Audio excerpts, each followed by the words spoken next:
Hello বন্ধুরা, আজ আমাদের এই ভিডিওটি শুধুমাত্র ছোট ছোট সোনামণিদের জন্য।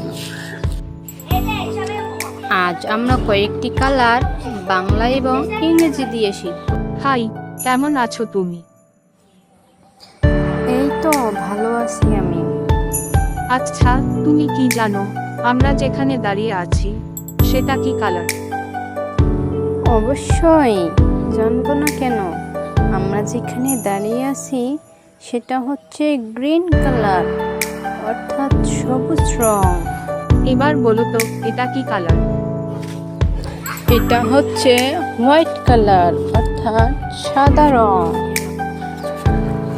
এটা হচ্ছে রেড অ্যান্ড ব্লু, অর্থাৎ লাল এবং নীল।